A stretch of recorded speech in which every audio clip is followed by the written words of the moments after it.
Education channel में आपका स्वागत है।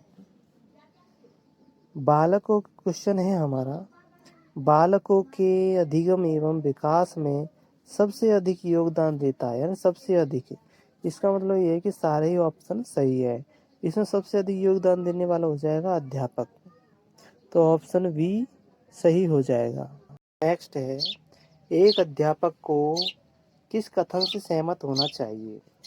तो यह आंतरिक अभिप्रेरणा। तो आंतरिक अभिप्रेरणा का मतलब होता है कि जो जन्मजात इच्छाएं होती है उनको आंतरिक अभिप्रेरणा कहते हैं। इन पर बाह्य उद्दीपकों का कोई प्रभाव नहीं पड़ता, जैसे भूख है, प्यास है, नींद है और लैंगिक इच्छाएं, यौन इच्छाएं, ये सब आंतरिक अभिप्रेरणाएं होती हैं। तो पहला ऑप्शन भी क्या हो जाएगा? गलत। पहला ऑप्शन गलत हो जाएगा। और जो बाह्य अभिप्रेरणा होती है ये ज्ञानेंद्रियों से उत्पन्न होती है, ये आंतरिक नहीं होती। ज्ञानेंद्रियों से जो पैदा होने वाली अभिप्रेरणा होती है उनको बाह्य अभिप्रेरणा कहते हैं। और इसका जो दूसरा ऑप्शन है ये सही हो जाएगा, बी वाला। बाह्य अभिप्रेरणा तब होती है जब अधिगम करता बाह्य पुरस्कार प्राप्त करने के लिए कार्य करता है, यानी बाह्य पुरस्कार प्राप्त करेगा कहाँ से? बाहर से प्राप्त करेगा। जब बाहर से दिखाई देगा तो इसको बाह्य अभिप्रेरणा कहेंगे। ऑप्शन बी सही हो जाएगा।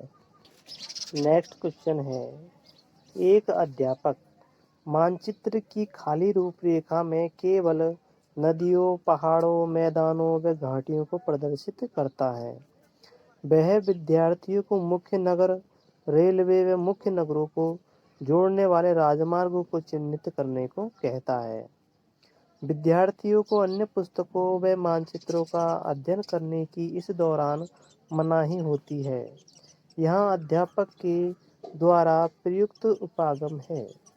तो यहाँ अध्यापक के द्वारा प्रयुक्त उपागम हो जाएगा खोज उपागम, क्योंकि खोज उपागम में, तो इसका ऑप्शन 1 सही हो जाएगा। खोज उपागम में जो यानी कि अन्य पुस्तकों का सहारा नहीं लिया जाता, और जबकि समस्या समाधान विधि में अन्य पुस्तकों का सहारा लिया जाता है। लेकिन मैं आपको एक बात ये और बता दूं कि जो खोज उपागम के विषय में किताब में जो लिख रखा है वो ये लिख रखा है कि पुस्तकों का थोड़ा बहुत सहारा लिया जा सकता है, जबकि पूर्ण रूप से सहारा समस्या समाधान विधि में लिया जाता है। और जो अन्वेषण उपागम है ये भी खोज विधि का ही दूसरा नाम है। में दे रखा है ये मानचित्र निरूपण यानी कंसेप्ट मैपिंग। तो कंसेप्ट मैपिंग का चित्र इस तरह से होता है। ये चित्र जो दिखाई दे रहा है आपको, यह संकल्पना मानचित्र का है और इसी को हम कंसेप्ट मैपिंग चित्र भी कहते हैं और इसको हम प्रत्यय मानचित्र भी कहते हैं। जोसेफ नोवाक ने 1970 में दिया था। नेक्स्ट क्वेश्चन है, निम्न में से कौन सा उदाहरण बांडुरा के अवलोकन का नहीं है? तो अवलोकन का मतलब होता है देख करके सीखना। तो विद्यार्थी द्वारा केंचुए के विच्छेदन को सीखना, तो इसमें क्या करते हैं कि देख करके सीखते हैं। क्रिकेट का उत्साह, ये भी देख करके उत्साह पैदा होता है। सामाजिक अध्ययन के प्रति नापसंदगी, सामाजिक अध्ययन लेने वाले बालकों का जो हाल होता है वो बुरा हाल होता है, इसलिए तो गुंडा मवाली ज़्यादातर सामाजिक अध्ययन वाले होते हैं और ये जीवन में सफल बहुत कम होते हैं, इसलिए कोई भी बालक सामाजिक अध्ययन नहीं लेना चाहेगा। ऑप्शन डी है, स्कूल की घंटी बजने पर अपने बस्ते बंद कर लेना। तो यह शास्त्रीय अनुबंधन का सिद्धांत पावलाव का है जो कुत्ते पर प्रयोग करता है, तो यह अवलोकन पर आधारित नहीं है। नेक्स्ट क्वेश्चन है, राजेश बीमारी के कारण 1 महीने तक विद्यालय नहीं गया और जब वह विद्यालय गया तो उसे भाग के लंबे सवालों को करना नहीं आया। कई बार भागों को करने के बाद उसे असफलता हाथ लगी, तो लंबे भागों के सवालों को देखते ही वह चिंतित हो जाता था। तो शास्त्रीय अनुबंधन सिद्धांत के मुताबिक संवेगात्मक स्वाभाविक उत्तेजक क्या है? तो शास्त्रीय अनुबंधन सिद्धांत कुत्ते पर लागू होता है। कुत्ता में स्वाभाविक उत्तेजक होता है, यानी कि लार का आना। घंटी के बजते ही लार आ जाती थी। उसी तरह से जो बालक है बालक सवालों को देखते ही उसके मन में असफलता पनपने लगती थी, तो असफलता उसमें स्वाभाविक उत्तेजक हो जाएगा। लेकिन असफलता किस प्रकार का स्वाभाविक उत्तेजक है? ये भग्नाशा होगा। भग्नाशा में बालक बार बार प्रयास करता है और बार बार प्रयास करने के बाद में जो असफल होता है तो उसको भग्नाशा कहते हैं, कुंठा कहते हैं। और जो बालक बिना प्रयास के ही चिंतित होता है तो उसको हम चिंता कहते हैं। तो साथियों, यहाँ ऑप्शन बी सही हो जाएगा। क्वेश्चन है, कुपोषण के प्रभाव के कारण निम्न में से कौन सा कथन सत्य नहीं है? तो हमें सत्य कथन देखने हैं कि यह बालकों को सीखने की योग्यता को प्रभावित करता है, बिल्कुल सही है। बालक निराशा व आशंकित रहते हैं, सही है। यह कद को प्रभावित करता है, ये भी सही है। तो तीनों ऑप्शन सही है, तो ए ऑप्शन गलत होगा। यानी जीवन के बाद के वर्षों में यह मस्तिष्क की कोशिकाओं को प्रभावित करता है, तो यह कुपोषण का प्रभाव इस पर नहीं पड़ता है, यह गलत है।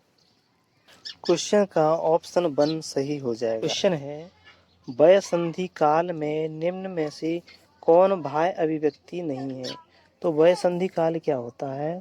यानी कच्चे और पक्के के बीच की अवस्था को वय संधि काल कहते हैं, और मनुष्य में किशोर अवस्था कच्चे और पक्के के बीच की अवस्था होती है। तो इसमें कौन सी अभिव्यक्ति नहीं है? तो इसमें सत्ता के विपरीत विरोध करता है बालक, बिल्कुल सही है। अशांत भी रहता है और आत्मनिर्भरता के प्रति आग्रही रहता है। आत्मनिर्भरता का मतलब होता है कि इस अवस्था में अनेक शारीरिक परिवर्तन होते हैं। बचपन में वह दूसरों पर आश्रित रहता है, लेकिन अब वह खुद अपने काम को करना चाहेगा, क्योंकि शारीरिक परिवर्तन उसमें हो चुके हैं। इसलिए जैसे लड़की को बचपन में हर कोई नहला देता है, लेकिन जब किशोर अवस्था में आ जाता है तो उसको कोई नहला नहीं सकता, इसलिए वो आत्मनिर्भर बनना चाहेगा। ऑप्शन डी इसका सही हो जाएगा, क्योंकि ये सक्रिय खेलों के स्थान पर बैठे रहकर खेलना अधिक पसंद करता है, तो यही ऑप्शन गलत है। तो ये गलत ऑप्शन ही सही हो जाएगा, ऑप्शन डी। क्वेश्चन है, निम्न में से कौन सा कथन मिडिल स्कूल स्तर के विद्यार्थियों के विकास से सहमति नहीं रखता? तो जो मिडिल स्कूल के विद्यार्थी होते हैं वो बाल्यावस्था और किशोर अवस्था के बीच के बालक होते हैं, तो ये हमें पता होना चाहिए। तो इनमें सामाजिक व्यवहार उत्तरोत्तर समवयस्क समूह के आदर्शों से प्रभावित होता है, बिल्कुल सही है।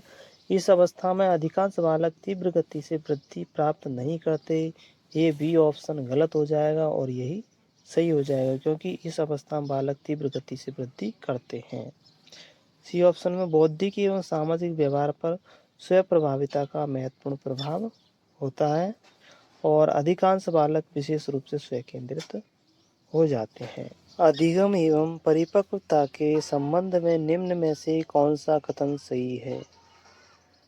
यदि मानव विकास केवल परिपक्वता से होता तो मनुष्य केवल निम्नतम तक ही सीमित रह जाते, तो इसका ऑप्शन 1 सही हो जाएगा। बाकी जो ऑप्शन है वो गलत हो जाएंगे। तो यही अधिगम एवं परिपक्वता में संबंध है। वीडियो का अंतिम और लास्ट क्वेश्चन है, विकास का एक अधिनियम है कि विकास प्रतिमान के विभिन्न काल में खुशी भिन्न भिन्न होती है, इस अधिनियम के अनुसार है। तो प्रतिमान का मतलब होता मॉडल। तो वैज्ञानिकों ने क्या किया कि जो जीवन के जो विभिन्न काल है इन सब का क्या है, एक मॉडल में निरूपण कर दिया, और कौन सी अवस्था में किस तरह की विशेषताएं होती है उनको बताता है ये प्रतिमान, यानी कि मॉडल। तो ये मॉडल बताता है कि जो जीवन का प्रथम वर्ष है वो सबसे अधिक खुशी का वर्ष होता है, एवं वय संधि काल यानी किशोर अवस्था सबसे अधिक दुखी काल होता है। तो ऑप्शन डी सही हो जाएगा। साथियों, वीडियो कैसा लगा कमेंट करके ज़रूर बताना, और वीडियो को लाइक करना और चैनल को सब्सक्राइब करना। Thank you.